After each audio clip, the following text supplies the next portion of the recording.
Mafia II is it's a third-person action-adventure game set in a fictional city in the east coast of America during the 40s and 50s. It charts this guy, Vito Scaletta's, that sort of rise into a life of organised crime along with his buddy Joe.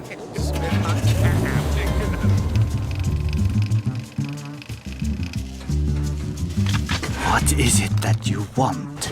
I want to know why you had our friend killed. Well, like every classic mob story, Mafia II is a story about friendship, betrayal. The guys who you think are the bad guys might not really be the bad guys. Your best friend might be the bad guy. The thing that's really important to us is this sort of cinematic storytelling that the guys here at 2K Czech can sort of achieve. Something we're really proud of, something we've invested so much time and effort into making sure it's perfect. A na tom vlastně stavíme. We want to present the whole game in a Hollywood film-like style, and visually it looks amazing, but it's the story that's the most important thing for us. It starts off with, it's just about Vito, and then the first guy you meet is Joe. He's Vito's best friend, and then you'll meet Vito's mother and sister right away. Vito, my boy. My boy's home. Vito's a nice guy, he has strong morals, he doesn't kill people because he wants to, he kills because he has to. He just wants to get a bit of money, a bit of respect and a bit of power. Vito doesn't aspire to be the Don. Here's your 300 bananas. I'm taking my cut as the middleman. Next time, you're on your own. All right. Thanks, Joe. When I first got the first version of the script, one thing that really stuck out was that it was a buddy story. It wasn't just one guy on his own doing what he wants. Like I said, I know people. You get all the official paperwork tomorrow. Joe's sort of a shoot first, sort of ask questions later sort of guy, you know. Joe is the guy who comes up with the schemes and or tries to come up with the schemes, and Vito kind of makes sure that they both don't get arrested or killed. Joe just makes some pretty dumb decisions through the story, you know, and Vito is just left to sort of like deal with that and sort of get Joe, his best buddy, out of these scrapes. Don't worry, I thought of everything. I got these phone company uniforms so we can pretend to be fixers something. Sounds a little too simple. Vztah mezi Vitem a Our goal was to build the relationship in such a way that it's clear to us, or to the player, that Joe is his best friend. Something like family, if not even more. We'll find you a job where you can make good money without killing yourself, all right? Music to my ears. Besides Joe Barbaro, there's a lot of other characters that Vito meets and interacts with and becomes friends with throughout the story. The first real mob guy you meet is a guy named Henry Tomasino, who gives you kind of your first big break. And then this guy named Eddie Scarpa, who's kind of similar to Joe in that he likes the booze, he likes the women. It's an open world city with a very strong linear story travelling through it, which is maybe a little bit of a different structure than we see with other open world games. With our game, the story is incredible, the dialogue is amazing. If you knew what was really going on, you'd realize that you was better off in jail. But that don't matter now anyway. What we wanted to chart was this guy's rise through the ranks of the Mafia. The Mafia is pulling the strings. If you're ordered to do something, you have to do it, even if you don't agree. Otherwise, you won't survive, or you might lose a friend, or even your family. You're gonna do us all a favor, and if I refuse, you die.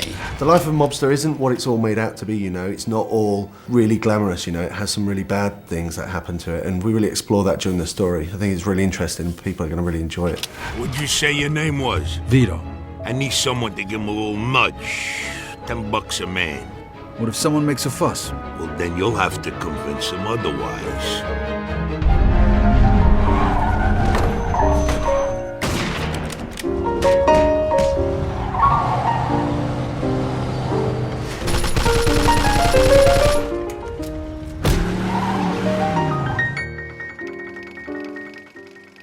At its core, Mafia II is a third-person action crime game. It has all the exciting car chases, all the gunfights, and all the melee combat that you'd expect from a game like this. Our target kind of experience was very much things like Goodfellas, Godfather, very kind of adult movies with very serious themes. And for that to happen, we needed the game world to be realistic.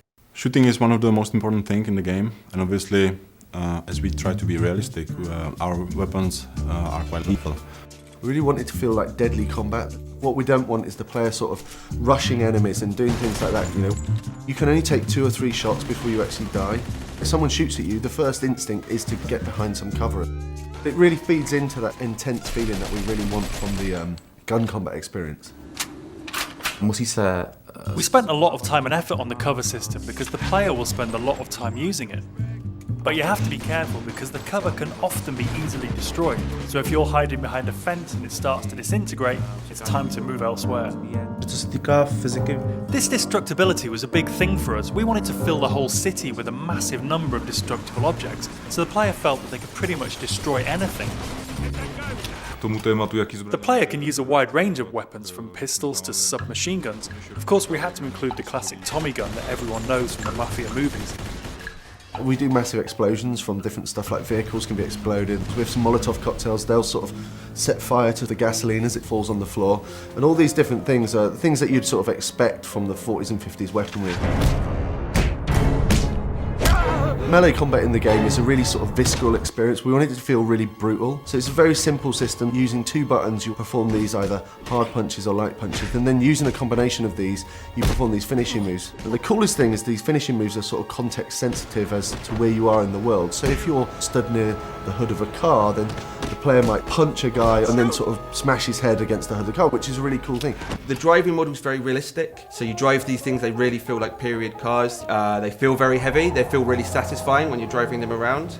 Once you get familiar with the controls, there's a real skill to doing the handbrake turns, the donuts and the skids in the street. The inspiration for these has been the cars and the car chases that you see in gangster movies. So if you visualize a gangster movie chase, you know, the cars screeching around the corner with the smoke coming off the tires, guys shooting out of the windows with Tommy guns, this is very much one of the key goals for the driving experience. We've got like a few features in the game which allow the player to sort of like personalize their vehicle. In the body shops you can customize the car a fair deal. You choose the car that you like the best. You know, I'm going to choose to take this car on the mission because it's better than every other car in the city. I think that's a pretty cool decision to make. A to vidíme jako... Our gameplay is great. We've got shooting, car chasing, everything a game needs, but we also need to link it to the story to create a believable game. We needed to move away from some of the more arcadey conventions that you see in other open world games and focus more on a realistic experience for the player, so the player behaves like a mafia gangster.